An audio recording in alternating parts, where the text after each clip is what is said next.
thing in a while. I don't know if we've ever seen, like, because it dominated the headlines for the summer. They were talking about it not in just hip hop and soul magazine and not in just soul and urban radio station. This thing had taken a personality of its own. Right. And that's Kendrick and Drake. Mm-hmm.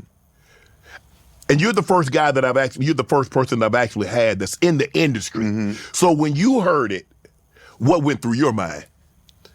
About time.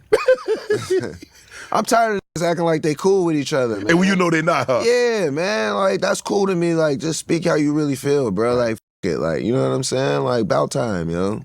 Did Drake take it too far? He's suing the man. Nah, I mean, that sound like a Drake move to me. But see, the thing, what I'm confused by is that so many people came for Drake, and especially some of the guys that I thought Drake was cool with because he had done music with them, he had been on their albums, he had been on his. Well, he's a musician and a businessman, right, in my eyes. So it's like, if he's not in the public eye winning, you know, musically, he's going to get a win wherever he can. Right. Like, I mean, it's a smart thing to do. Like, right. In my opinion, like, I think they're playing it exactly how they're supposed to. So you think this was orchestrated? You don't think this is they got real beef? Or this no, I don't think them with each other at all. Wow. I don't think none of them like each other. They tolerate each other, but they don't get down with each other. Huh? It's just how the industry is, and like all of that's coming to an end now, and it's all like kind of like spilling out, and you're getting to see it. But this is also like wrestling as well. So the same people who are arguing can be like cool instantly. So it's like, don't get too caught up on like, you know what I mean, the animosity part. But they'll be not them, but in general, people will be hugging later. I think the thing was confusing for me is that I didn't think it would become to a situation where it evolved into a lawsuit.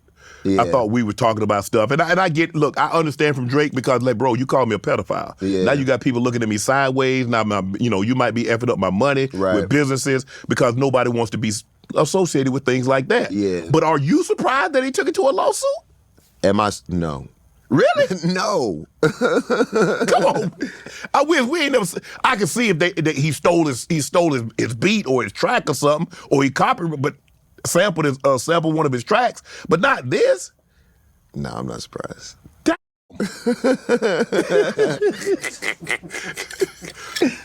that's really the way it goes. But like, you look, think what he's saying. The system's done. They done it. They're guilty of what he said they did. Like where I'm at Interscope, they are G Unit and G Unit at the same time. Right, gotcha. Wow. On the same system, big. The same person delivering the record, telling you to play 50 Cent is delivering the record, saying play game. Wow. And it's just business. They're looking at it like it's business. It's selling the record. But everything that they said that he did, that they did for Kendrick, is something they did for him. What did you say? Yo, it's Big Ant, the spokesman, man. We back. Another edition of Urban Politicians TV, UPTV. Make sure you stay on your pivot at all times, man. Had to come tap in, and at first I wasn't going to speak on this. I seen it touching a lot of the blogs today. I seen it getting shared and reposted all over Twitter. TMZ picked it up. Other websites picked it up. That Wiz has spoke on the battle between Drake and Kendrick while making an appearance on Club Shay Shay podcast. And I had a link in the description where y'all can watch that in full, and also that clip from Big Boy TV where 50 Cent was recently. And I put that up there to stack these layers for this situation that we finna speak on real quick. Now I'm gonna keep it all the way 1,000, bro. Where I'm from, how I was raised, that was a shot at Drake, most definitely. Not a shot as in, or it's beef or nothing like that.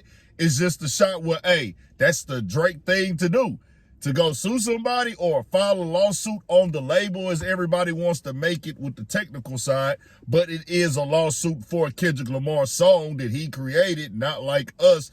It's a lawsuit against the label and how they handled it. But then there's also the defamation, the petition for a lawsuit. Let me say it correctly. But that's most definitely that type of dissing time right there. If you listen, the more and more it came on, no, I'm not shocked at all. I expect him to do something like that. Come on, dog. Is we gonna act like this nigga Wiz is not taking a little jab at Drake like, you ain't really on what niggas is on, and this is what I expect of you. And then also, let's keep it a band. Shannon Sharp was double talking. I get it. I get why he going through with the petition for the lawsuit. It makes sense and everything like that. You called him a pedophile. But hey, Wiz, what you think, bro? I could see if it was a copyright. I was like, well, hold on, you saying the exact opposite right now. Like, hey, he shouldn't have did it, but he didn't have did it, but whatever. To me, Wiz Khalifa, if y'all can come in the comments and tell me he wasn't taking a jab or a shot at him right there, I feel like he pretty much was saying like, hey, dog, I don't really, I expect this type of stuff from dog. I don't really rock with the nigga like that anyways. And I ain't never doing no beef with him. I remember back in the day, they had he was on that Started From the Bottom remix, and I looked it up. I went to the internet, and it came up that there was a point in time where Drake was supposed to get on the Work Hard, Play Hard remix for Wiz Khalifa. He had Jeezy and Lil Wayne on there, and he didn't get the verse from Drake. And I guess he might have been told he was gonna get it and things like that. Never received it, and that got talked about in interviews at that time and stuff. And this is kind of around that time, I don't know if y'all remember, when Future first kind of turned all the way up in the beginning. It was the same type of time where niggas was like they having a hard time getting Drake to come through on things that he was saying he was gonna come through on. But that's neither here nor there. I took it like the block. Hey, nigga, hello, now it seemed like it's something there with you and Drake, or you not no beef, not no pressure. But he's saying like, hey, dog, I know this nigga behind the scenes, and I know this how he would move in this type of situation, just keeping it all the way 1,000. Now, when 50 Cent said what I had been saying from the jump, if you've been watching me, if you've been paying attention, I said this on the first day that the news that came out that the petition was filed to go and forward to get the information for the lawsuit. The labels don't care. It's all a business. 50 Cent said it right there. Nigga, they gonna promote both sides. They all about the business, all about the money. The same thing they did for Kendrick Lamar is the same thing they gonna do for Drake. May the best man win. When Game fell out with G-Unit, they was promoting G-Unit and G-Unit at the same time. That's what they gonna do. So it's a double-edged sword like, hey, yeah, nigga, they most definitely promoted the nigga record. They most definitely helped market the record. They most definitely want to blow the record up. But they was doing the same thing for you. Just Kendrick Lamar's went up mode. That's just what that is. So a nigga can file a petition or do whatever he want to do, but we can't change the narrative, bro. The facts is the facts, dog. This is what they gonna do in the game. And imagine this, y'all, for y'all that don't really get it, how much they really don't care. It was gonna be J. Cole and Drake versus Kendrick. And they was gonna promote all three of them niggas if they was all going at it. May the best man win. Whoever takes it at the end of the day, that's who take it. Matters not to us, nigga. We getting paid regardless. All of you, we distributing all y'all music in some way, form, shape, or fashion. We gonna make sure y'all on these blogs like we been doing. We gonna make sure y'all on these playlists like we been doing. We gonna make sure y'all get on the radio if y'all give us one of those radio hits like we been doing. We gonna make sure people is talking about it. We gonna send it to the whatever. This is the game. Just keeping it all the way 1,000, no matter what side came out. I just understand all the layers of it. A lot of people are caught up in who they like more.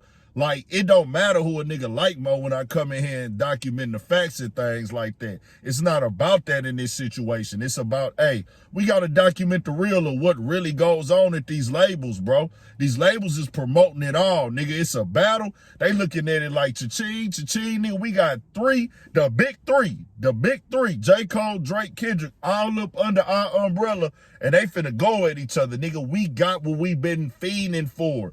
The attention of the entire rap and hip hop fan base, and it's all trickling back down to us at the end of the day. They ain't had no favorites in it. It wasn't even about like, hey, let's try to devalue Drake. Just keeping it 1,000. Nigga, if Drake would have won that battle, nigga, they wouldn't have cared, nigga, because they was gonna get paid regardless. Now the date is December 20th when they supposed to make the court appearance. We'll see what happened with that. I'll keep y'all updated on everything. Tell me what y'all think. We got more coming, more videos, all at 1,000 for shit show. Stay on your pivot.